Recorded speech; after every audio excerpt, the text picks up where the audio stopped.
posat un pas formal, hem fet un pas formal en aquell projecte de Convergència i Unió que és d'integració d'aquesta gent que es volen sentir catalans, que són catalans de facto, però que en canvi hi ha altres tendències polítiques que els volen arraconar i no els volen tenir en consideració. El projecte de l'Àngel Colom, de la Fundació dels Catalans de Convergència, que ja fa temps, fa molts anys, quan nosaltres no teníem el govern de la Generalitat, que es va engegar deixint aquestes complicitats, com ha dit avui també el president de la Generalitat, l'Artur Mas, doncs avui s'ha materialitzat amb la inauguració de la Fundació dels Catalans. Per nosaltres és important que això sigui a Santa Coloma, amb un elevat índex d'immigració actual, però que s'ha construït durant molts anys precisament amb la complicitat de molts pobles que han vingut d'arreu, des dels anys 40, anys 50, anys 60, i que avui configuren el teixit real de la ciutat de Santa Coloma. I ens demostra que avui estem tots en el mateix barc. L'altre dia el teixidor, l'Antoni Fernández Teixidor, que està a Santa Coloma de Gramenet, ja ho deia, estem en un barco i si ens enfonsem tots. Per tant, hi ha alguns reptes de país que reclamen aquesta complicitat de diferents col·lectius, sigui quina sigui la seva sensibilitat particular, per sortir-nos-en com a país. I nosaltres des de Convergència i Unió pretenem precisament això, aglutinar aquestes majories que ens facin més forts, que posin el gruix per poder fer front als reptes de país que tenim. Aquest recolzament que heu fet aquí a Santa Coloma de Gramenet, que ja porta bastants anys, però ara explica'ns una miqueta com funcionarà aquests espais de Catalunya. És un espai obert en què qualsevol col·lectiu hi pot recórrer. Si necessiten un espai en el que es puguin reunir, fer activitats, assajar teatre, el que sigui, nosaltres el posem a la disposició.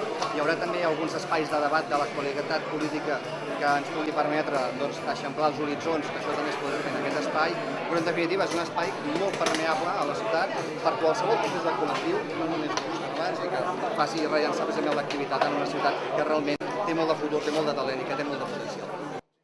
Jo crec que molt evident avui aquí val la pena reforçar-ho, Catalunya és la seva gent. Catalunya és la seva gent. Siguem els que siguem, vinguin o no vinguin, Catalunya és la seva gent. El de la majoria social que dona a entendre que les coses que li passen a aquest país també us afecten molt directament. I quan parlem de diners, o parlem de pacte fiscal, que en el fons estem parlant de què passa amb els vostres diners, estem parlant de que us impliqueu també en la reclamació, a través d'una gran majoria social, del necessari pacte fiscal que ha d'ajudar a treure aquest país del sot on és.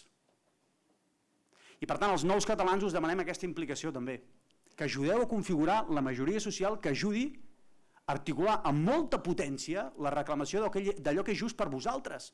Per nosaltres no són els diners del govern de Catalunya, no són els diners d'un departament o d'un altre, no, són els diners també del conjunt dels catalans.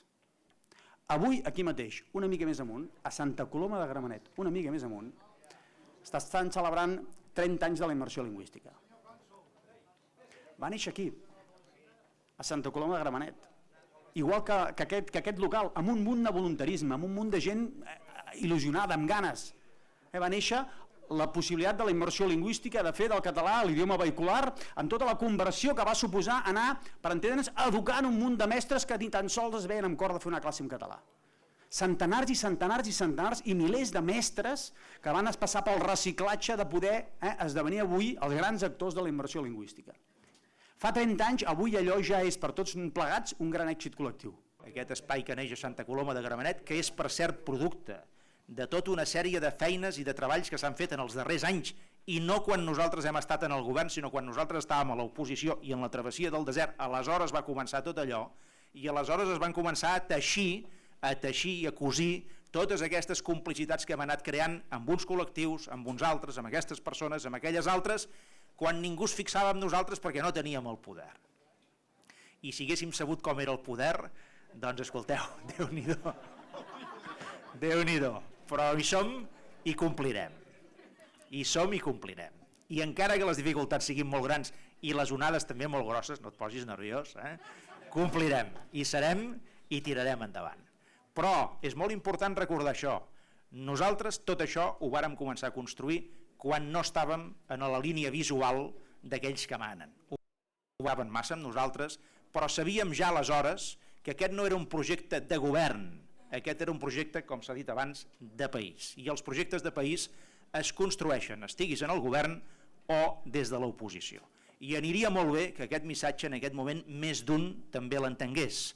Quan el país està amb grans dificultats, Tots els col·lectius estan cridats a ajudar i a posar el seu gra de sorra, però si algun col·lectiu és especialment responsable de que el país vagi endavant, és el col·lectiu dels partits polítics del país, estiguin en el govern o estiguin a l'oposició, com Convergència estava a l'oposició i construïa ja des d'aleshores concretament tot aquest espai d'identificació dels nous catalans amb el que era el projecte de Catalunya.